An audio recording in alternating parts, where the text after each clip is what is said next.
പൊതുവിദ്യാഭ്യാസ വകുപ്പിനു വേണ്ടി കൈറ്റ് വിക്ടേഴ്സ് അവതരിപ്പിക്കുന്ന ഫസ്റ്റ് ബെൽ ഓഡിയോ ക്ലാസ്സിലേക്ക് സ്വാഗതം. +2 ക്ലാസ്സിലെ ഫസ്റ്റ് ബെൽ പരിപാടിയുടെ തുടർച്ചയായി പരീക്ഷയ്ക്കായുള്ള ഫോക്കസ് ഏരിയ കേന്ദ്രീകരിച്ചാണ് ഇത് തയ്യാറാക്കിയിരിക്കുന്നത്. ക്ലാസ് കേൾക്കുമ്പോൾ പാഠപുസ്തകം കൂടി മുന്നിലുണ്ടാകുന്നത് ഗുണകരമായിരിക്കും. എല്ലാ പ്രിയപ്പെട്ട +2 കൂട്ടുകാർക്കും കെമിസ്ട്രിയുടെ റിവിഷൻ ക്ലാസ്സിലേക്ക് സ്വാഗതം. ഞാൻ അനിൽ ഡി, എറണാകുളം ജില്ലയിലെ നേര്യമംഗലം ഹയർ സെക്കൻഡറി സ്കൂളിലെ കെമിസ്ട്രി അധ്യാപകനാണ്. നോക്കൂ, നമ്മൾ വളരെ അസാധാരണമായ ഒരു സാഹചര്യത്തിൽ കൂടിയാണ് കടന്നു പോകുന്നത് എന്ന് നിങ്ങൾക്ക് എല്ലാവർക്കും അറിയാം. 12ാം ക്ലാസ്സിലെ പരീക്ഷ മാർച്ചിൽ വരികയാണ്. ഈ പരീക്ഷയിൽ വളരെ ശുഭാപ്തി വിശ്വാസത്തോടുകൂടിയും വളരെ ആത്മവിശ്വാസത്തോടുകൂടിയും ഭയരഹിതമായും പരീക്ഷയെ സമീപിക്കുന്നതിന് നിങ്ങളെ സഹായിക്കുക എന്ന തരത്തിൽ ഓരോ യൂണിറ്റിലെയും പ്രധാനപ്പെട്ട ആശയങ്ങൾ, അതായത് പ്രാധാന്യം കൊടുക്കേണ്ട ആശയങ്ങൾ ഏതൊക്കെയാണെന്നും അവിടെ നിന്ന് മുൻവർഷങ്ങളിൽ ഏതൊക്കെ ചോദ്യങ്ങളാണ് ചോദിച്ചിട്ടുള്ളതെന്നും അതുപോലെ തന്നെ അവയ്ക്ക് എങ്ങനെയാണ് ഉത്തരം നൽകേണ്ടതെന്നും മനസ്സിലാക്കുന്നതിന് ഉതകുന്ന തരത്തിലാണ് ഈ ചർച്ച. മനസ്സിലാക്കുന്നതിന് വേണ്ടിയാണ് ഈ റിവിഷൻ ക്ലാസ്. 1ാമത്തെ യൂണിറ്റ് സോളിഡ് സ്റ്റേറ്റ് ആണ്. അതിലെ ഫോക്കസ് ഏരിയ ഞാനൊന്ന് പറയുന്നു.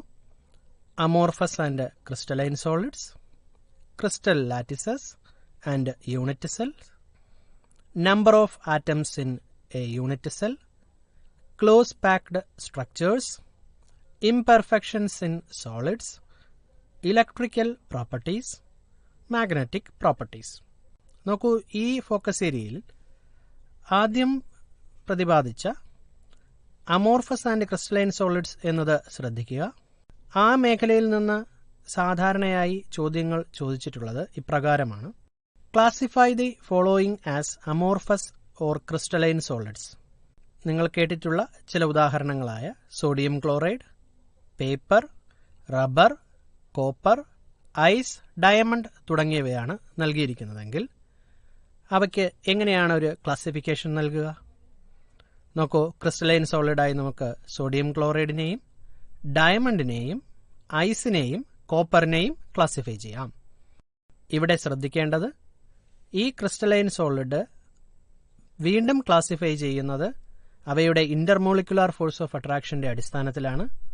അപ്രകാരം ക്ലാസിഫൈ ചെയ്യുമ്പോൾ സോഡിയം ക്ലോറൈഡ് അയോണിക് എന്ന ഗണത്തിലും diamond covalent, ice molecular, copper metallic എന്നീ ഗണത്തിലാണ് വീണ്ടും ക്ലാസിഫൈ ചെയ്യാൻ കഴിയുന്നത്. എന്നാൽ പേപ്പറും റബ്ബറും അമോർഫസ് സോളിഡ്സ് ആണെന്നും നിങ്ങൾക്കറിയാം. കാരണം അവയിൽ അവയുടെ കോൺസ്റ്റിറ്റ്യുവന്റ് പാർട്ടിക്കിൾസിന്റെ അറേഞ്ച്മെന്റ് റെഗുലറായി അല്ല വരുന്നത് എന്നതാണ് കാരണം. ഇനി ഈ പാഠത്തിൽ നിന്ന് വരാവുന്ന അടുത്ത ചോദ്യങ്ങളാണ്: define crystal lattices and unit cell. Crystal lattice എന്നത് സ്ട്രക്ചറൽ യൂണിറ്റ്സിന്റെ 3 ഡയമെൻഷണൽ അറേഞ്ച്മെന്റ് ആണ്. അവിടെ റിപ്പീറ്റ് ചെയ്യപ്പെടുന്ന ഏറ്റവും ചെറിയ യൂണിറ്റിനെയാണ് യൂണിറ്റ് സെൽ എന്ന് വിളിക്കുന്നത്. ഈ യൂണിറ്റ് സെല്ലുകൾക്ക് ഇത്തരം അറേഞ്ച്മെന്റിൽ, ഇത്തരം ലാറ്റിസസിൽ ക്യൂബിക് ലാറ്റിസിന് 3 ബ്രവൈസ് ലാറ്റിസുകളുണ്ട്: simple cubic, body centred, face centred.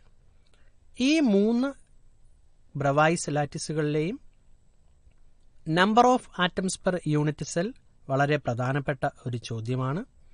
അത് കണക്കാക്കാൻ ചോദിക്കാറുണ്ട്. നോക്കൂ, സിമ്പിൾ ക്യൂബിക് യൂണിറ്റ് സെല്ലിൽ number of atoms per unit cell 1 ആണ്.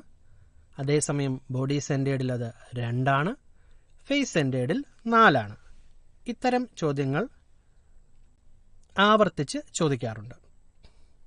ഇനി ക്ലോസ് പാക്ഡ് സ്ട്രക്ചേഴ്സ് എന്നുള്ള മേഖലയിൽ നിന്ന് എന്താണ് ഓയിഡ്സ് എന്നുള്ള ചോദ്യം പ്രതീക്ഷിക്കാം.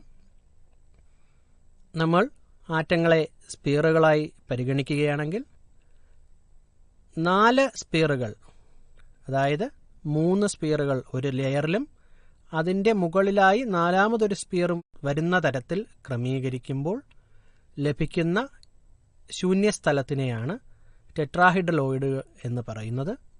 എന്നാൽ 6 സ്പിയറുകൾക്കിടയിൽ വരുന്ന ശൂന്യസ്ഥലത്തിനെയാണ് ഒക്ടാഹിഡ്രലോയിഡ് എന്ന് മനസ്സിലാക്കുന്നത്.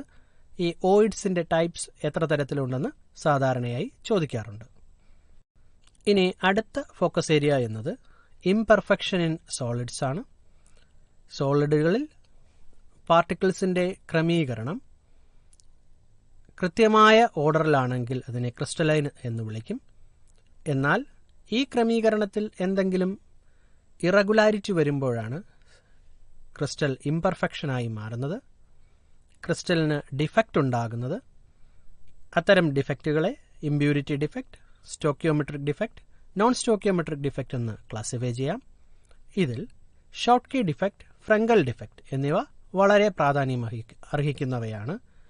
അവയ്ക്കിടയിലുള്ള വ്യത്യാസങ്ങൾ പഠിച്ചുറപ്പിക്കുക. ഇനി അടുത്തതായി വരുന്ന മേഖല ഇലക്ട്രിക്കൽ പ്രോപ്പർട്ടീസിനെ കുറിച്ചാണ്. ഇവിടെ സോളിഡ്സിനെ കണ്ടക്ടേഴ്സ്, ഇൻസുലേറ്റേഴ്സ്, സെമി കണ്ടക്ടേഴ്സ് എന്ന് ക്ലാസിഫൈ ചെയ്യാം. വൈദ്യുതിയെ കടത്തിവിടുന്നവ കണ്ടക്ടേഴ്സാണ്, എന്നാൽ ഭാഗികമായി കടത്തിവിടുന്നവ സെമി കണ്ടക്ടേഴ്സ്.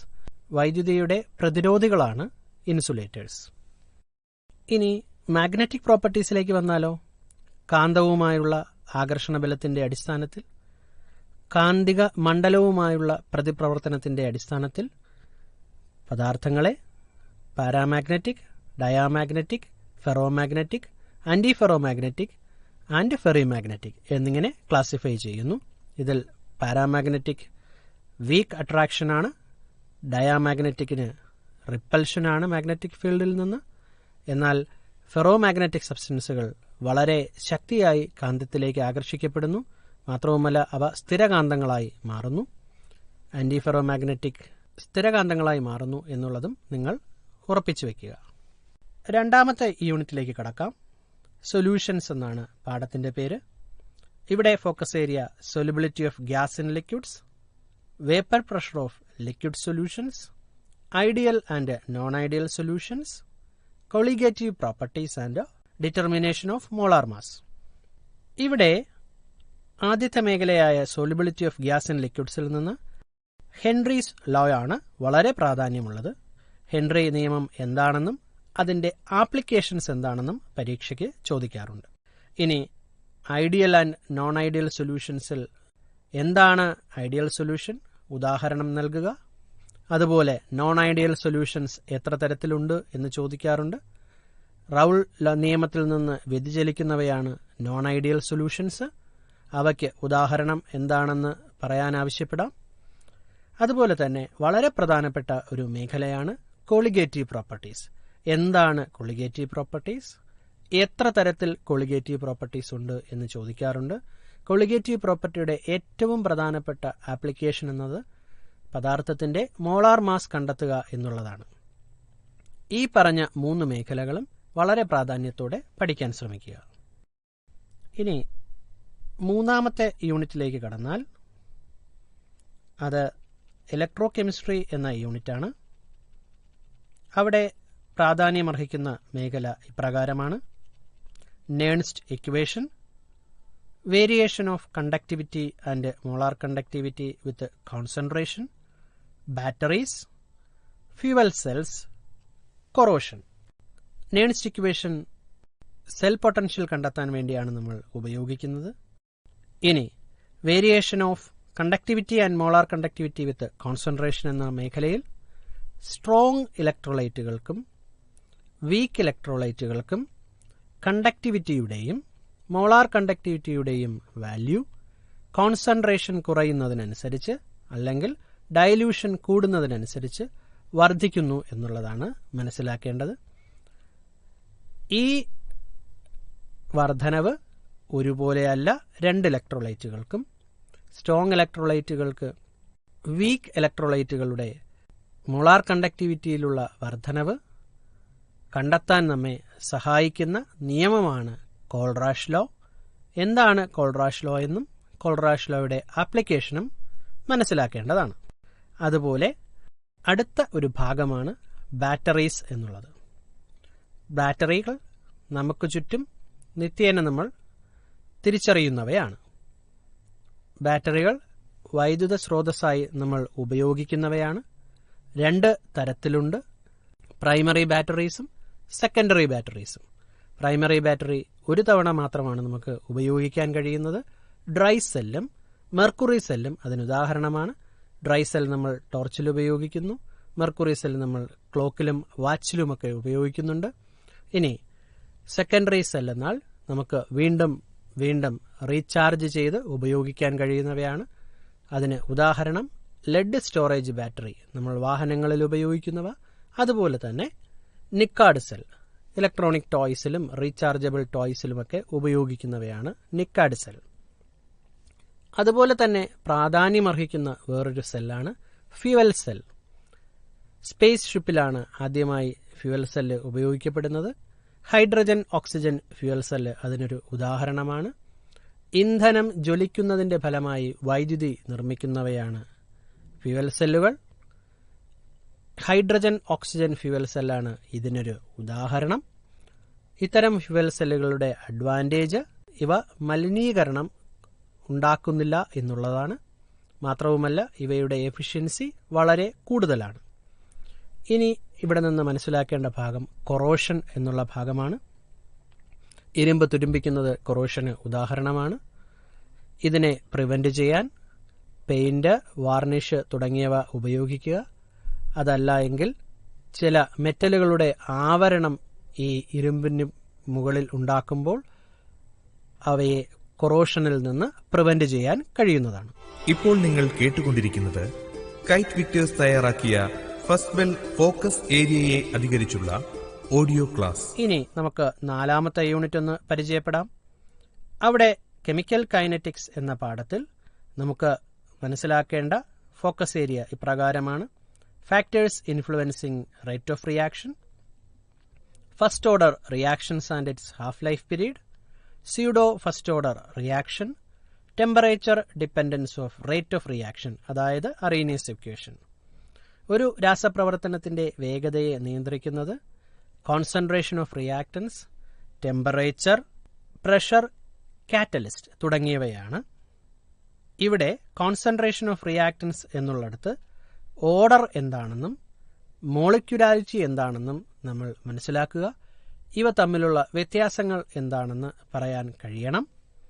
അതുപോലെ എന്താണ് ഫസ്റ്റ് ഓർഡർ റിയാക്ഷന്റെ ഇന്റഗ്രേറ്റഡ് റേറ്റ് ഇക്വേഷൻ എന്നും അതിന്റെ ഹാഫ് ലൈഫ് പീരീഡ് എന്താണെന്നും നമ്മൾ മനസ്സിലാക്കുക. ഇനി ചില രാസപ്രവർത്തനങ്ങൾക്ക് ഹയർ ഓർഡർ നമ്മൾ പ്രതീക്ഷിക്കുമെങ്കിലും അവ ലോവർ ഓർഡർ കൈനറ്റിക്സ് ആയിരിക്കും ഫോളോ ചെയ്യുന്നത്. അത്തരം രാസപ്രവർത്തനങ്ങളെ സ്യൂഡോ ഫസ്റ്റ് ഓർഡർ റിയാക്ഷൻസ് എന്ന് വിളിക്കുന്നു. എസ്റ്റർ ഹൈഡ്രോളിസിസും ഇൻവെർഷൻ ഓഫ് കെയിൻ ഷുഗറും അതിന് ഉദാഹരണങ്ങളാണ്. അതുപോലെ ഒരു രാസപ്രവർത്തനത്തിന് താപനില എന്തുമാത്രം സ്വാധീനിക്കും എന്നുള്ളത് മനസ്സിലാക്കാനാണ് നമ്മൾ അറീനിയസ് ഇക്വേഷൻ ഉപയോഗിക്കുന്നത്.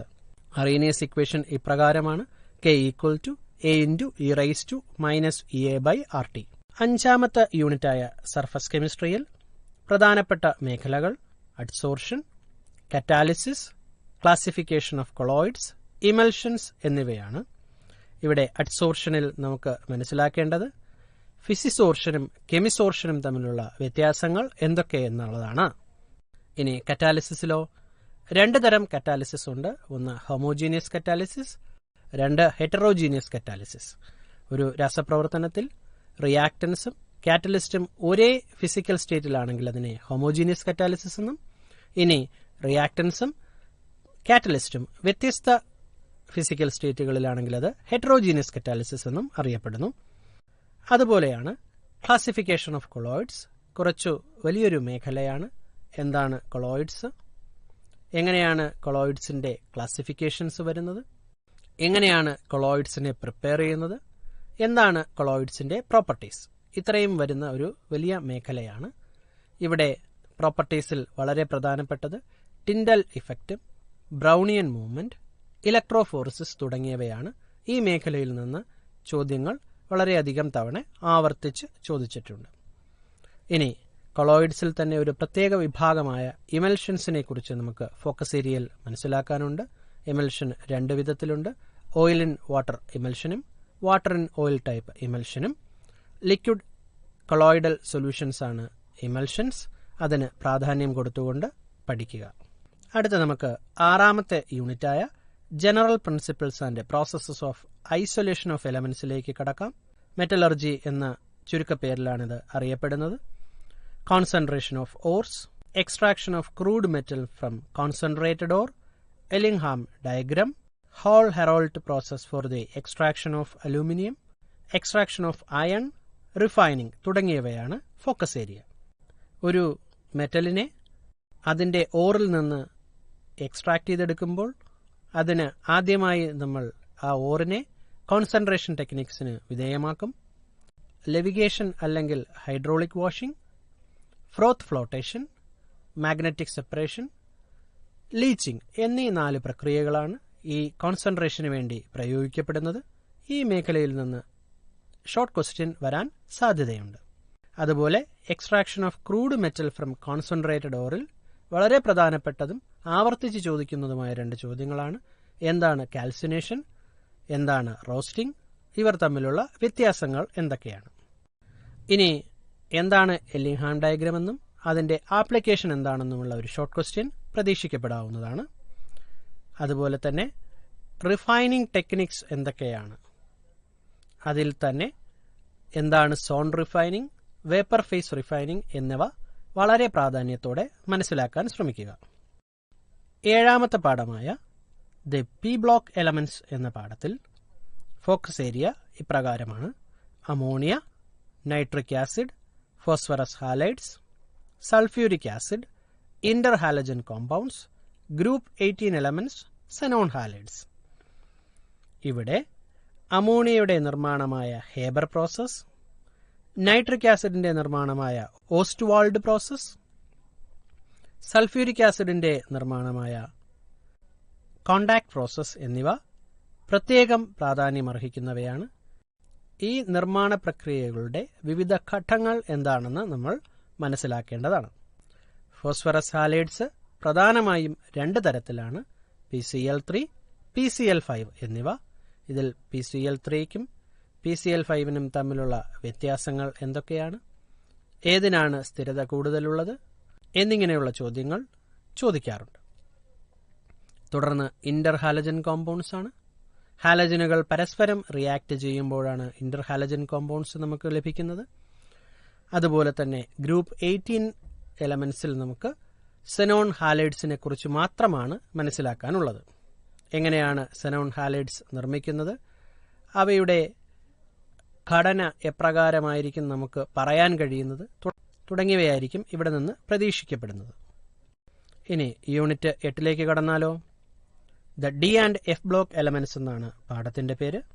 ഇവിടെ magnetic properties, formation of coloured ions, formation of complexes, catalytic property എന്നിവയാണ് ആദ്യത്തെ ഫോക്കസ് മേഖല.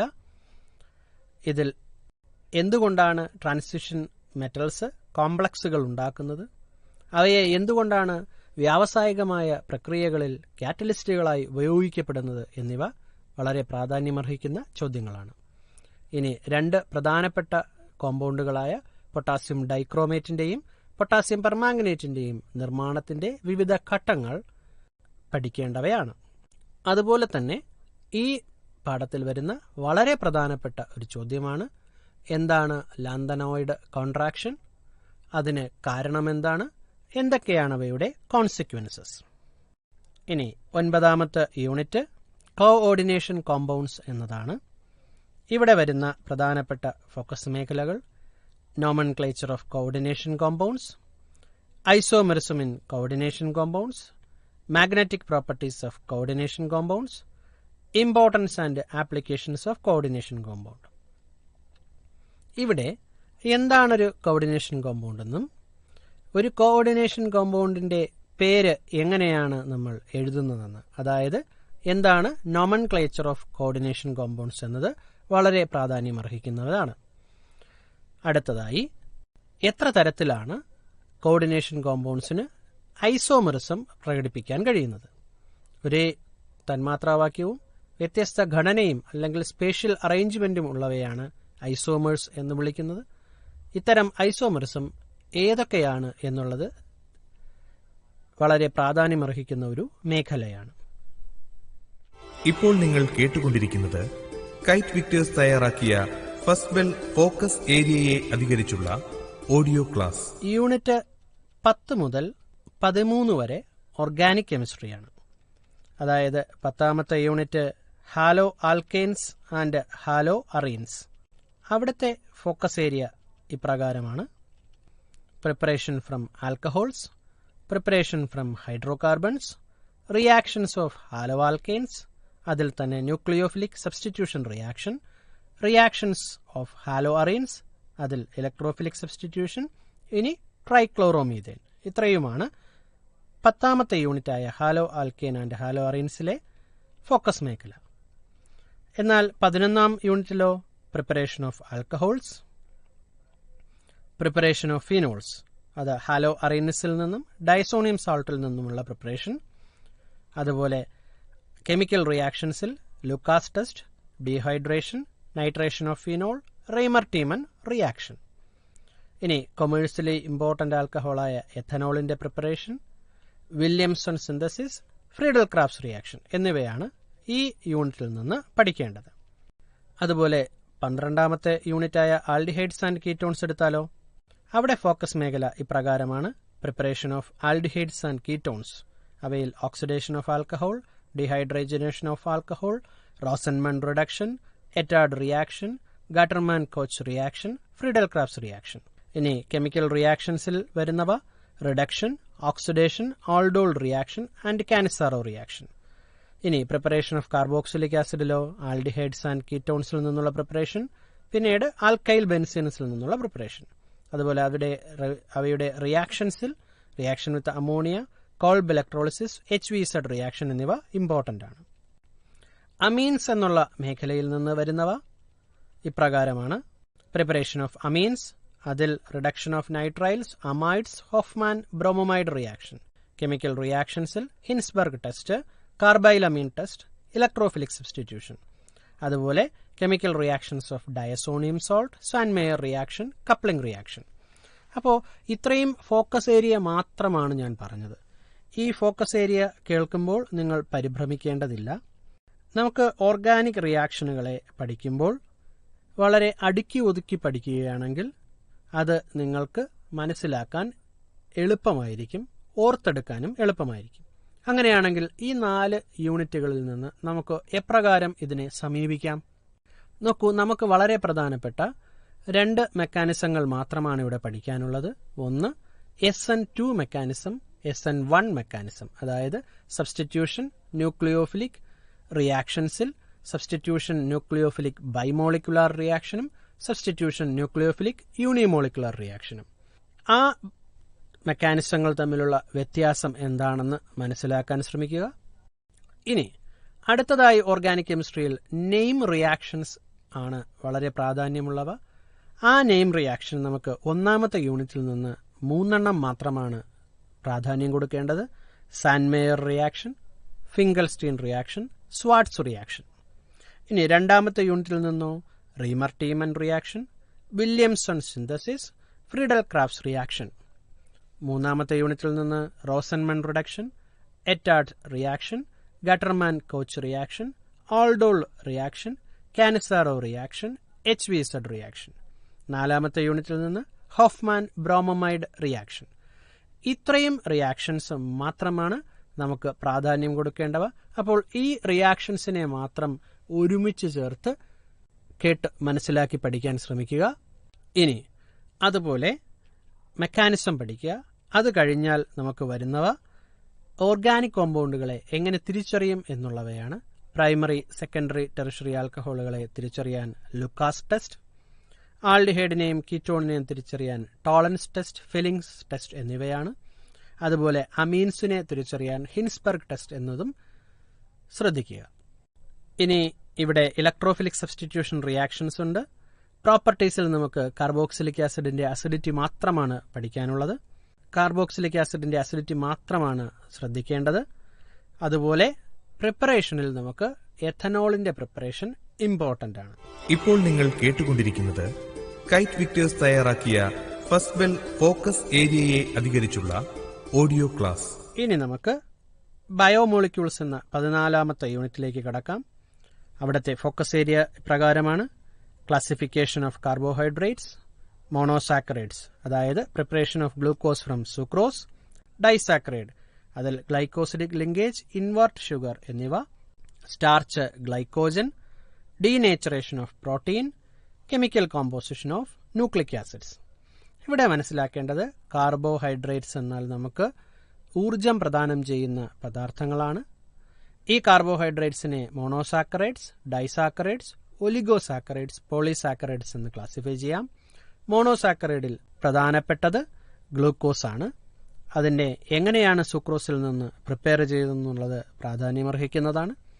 അതുപോലെ 2 മോണോസാക്കറൈഡ് യൂണിറ്റുകൾ പരസ്പരം ഓക്സിജൻ ലിങ്കേജിൽ കൂടി ബന്ധിപ്പിക്കുമ്പോഴാണ് നമുക്ക് ഡൈസാക്കറൈഡ് ലഭിക്കുന്നത്. ഇനി പോളിസാക്കറൈഡിന് ഉദാഹരണങ്ങളാണ് സ്റ്റാർച്ച്, ഗ്ലൈക്കോജൻ എന്നിവ. അതുപോലെ തന്നെ എന്താണ് പ്രോട്ടീൻ മോളിക്യൂളുകൾ? അത് അനിമൽസിന്റെ സ്ട്രക്ചറൽ മെറ്റീരിയൽസ് ഉണ്ടാക്കിയിരിക്കുന്നത് പ്രോട്ടീൻ തന്മാത്രകൾ കൊണ്ടാണ്. ഇനി അതുപോലെ ഹെറിഡിറ്ററി ക്യാരക്ടറിസ്റ്റിക്സിനെ തീരുമാനിക്കുന്നവയാണ് ന്യൂക്ലിക് ആസിഡ്സ്.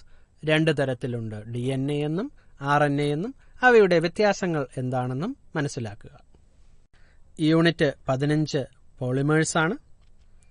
അവിടെ വരുന്നത് പ്രധാനപ്പെട്ട ഫോക്കസ് മേഖല എന്ന് പറയുന്നത് classification of polymers, Teflon, nylon 66, nylon 6, PVC, polystyrene, polythene. അതുപോലെ റബ്ബറിൽ നാച്ചുറൽ റബ്ബർ, വൾക്കനൈസേഷൻ എന്നീ മേഖലകൾ. എന്താണ് addition polymers and condensation polymers? എന്താണ് ബയോഡീഗ്രേഡബിൾ പോളിമേഴ്സ്? ചെറിയ ചെറിയ തന്മാത്രകൾ ഒരുമിച്ച് ചേർന്നുണ്ടാകുന്ന ഹൈ മോളിക്കുലർ മാസ് പദാർത്ഥങ്ങളെയാണ് പോളിമേഴ്സ് എന്ന് വിളിക്കുന്നതെന്ന് നിങ്ങൾക്കറിയാം. അതിന് ഉദാഹരണം റബ്ബർ, നമ്മുടെ PVC, ടെഫ്ലോൺ തുടങ്ങിയവ. ഇത്തരം മോളിക്യൂളുകളിലെ മോണോമറിക് യൂണിറ്റ് എന്താണെന്നുള്ളത് നമ്മൾ തിരിച്ചറിയുക. എന്താണ് അഡിഷൻ പോളിമർ, കണ്ടൻസേഷൻ പോളിമർ എന്നിവയ്ക്കിടയിലുള്ള വ്യത്യാസം? ഇനി പോളിമേഴ്സിൽ തന്നെ ബയോഡീഗ്രേഡബിൾ പോളിമേഴ്സ് എപ്രകാരമാണ്, അതിന് ഉദാഹരണങ്ങൾ എന്തൊക്കെയാണ് എന്നിവയാണ് ഈ മേഖലയിൽ നിന്ന് നമുക്ക് പ്രാധാന്യത്തോടെ പഠിക്കേണ്ടവ. ഇനി നമ്മുടെ അവസാനത്തെ യൂണിറ്റ്, അതായത് 16ാമത്തെ യൂണിറ്റായ കെമിസ്ട്രി ഇൻ എവരിഡേ ലൈഫ് എന്ന യൂണിറ്റാണ്. അതിലെ ഫോക്കസ് മേഖല ഇപ്രകാരമാണ്: antacid, neurologically active drugs, antimicrobials അതിൽ ആന്റിസെപ്റ്റിക്, ഡിസിൻഫെക്റ്റന്റ് എന്നിവ. വളരെ കുറച്ചു മേഖല മാത്രമാണുള്ളത്. അന്റാസിഡ് എന്നാൽ നമ്മുടെ ആമാശയത്തിലെ pHന്റെ ലെവൽ റെഗുലേറ്റ് ചെയ്യാൻ വേണ്ടി ഉപയോഗിക്കുന്ന ഔഷധങ്ങളാണ്. ഇനി ന്യൂറോളജിക്കലി ആക്റ്റീവ് ഡ്രഗ്സ് എന്ന് പറയുമ്പോൾ ട്രാങ്കുലൈസേഴ്സ്, അനാൽജസിക് എന്നിവയാണ്. ട്രാങ്കുലൈസേഴ്സ് എന്നുള്ളത് നമ്മുടെ മെന്റൽ ഡിപ്രഷൻ ഒഴിവാക്കാൻ ഉപയോഗിക്കുന്നവയാണ്. ഇനി അനാൽജസിക് എന്ന് പറയുന്നത് വേദന സംഹാരികളാണ്. അവ 2 തരത്തിലുണ്ട്, നർക്കോട്ടിക് അനാൽജസിക്കും നോൺ നർക്കോട്ടിക് അനാൽജസിക്കും. അവയ്ക്ക് ഉദാഹരണങ്ങൾ മനസ്സിലാക്കി വയ്ക്കുക. അതുപോലെ ആന്റി മൈക്രോബിയൽസിൽ പ്രധാനപ്പെട്ടവയാണ് ആന്റിസെപ്റ്റിക്കും ഡിസിൻഫെക്റ്റന്റും.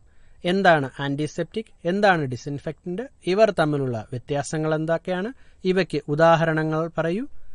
ആന്റിസെപ്റ്റിക്കും ഡിസിൻഫെക്റ്റന്റുമായി ഉപയോഗിക്കാൻ കഴിയുന്ന ഒരു പദാർത്ഥത്തിനെ തിരിച്ചറിയൂ എന്നിവയൊക്കെയാണ് ഇവിടുന്ന് ചോദിച്ചിട്ടുള്ള ചോദ്യങ്ങൾ. അപ്പോൾ ഇത്രയുമാണ് നമ്മുടെ 16 യൂണിറ്റുകൾ. 16 യൂണിറ്റുകളിലെയും പ്രധാനപ്പെട്ട മേഖലകൾ ഏതൊക്കെയാണെന്ന് ഞാൻ പറഞ്ഞു. അവിടുന്ന് സാധാരണയായി ചോദിക്കുന്ന ചോദ്യങ്ങൾ ഏതൊക്കെയാണെന്ന് മനസ്സിലാക്കി. അപ്പോൾ ഇത്തരം മേഖലയ്ക്ക് പ്രാധാന്യം കൊടുത്തുകൊണ്ട് നിങ്ങൾ പഠിക്കാൻ ശ്രമിക്കുക. അങ്ങനെയാണെങ്കിൽ വരുന്ന പരീക്ഷയെ നിങ്ങൾക്ക് വളരെ ആത്മവിശ്വാസത്തോടുകൂടിയും ഭയരഹിതമായും സമീപിക്കാൻ കഴിയട്ടെ എന്ന് ആശംസിക്കുന്നു. എല്ലാവർക്കും നല്ലൊരു വിജയം ആശംസിച്ചുകൊണ്ട് നിർത്തുന്നു. നന്ദി, നമസ്കാരം. ഇപ്പോൾ നിങ്ങൾ കേട്ടത് ഫോക്കസ് ഏരിയയെ അധികരിച്ചുള്ള കൈറ്റ് വിക്ടേഴ്സ് തയ്യാറാക്കിയ ഫസ്റ്റ് ബെൽ ഓഡിയോ ക്ലാസ്.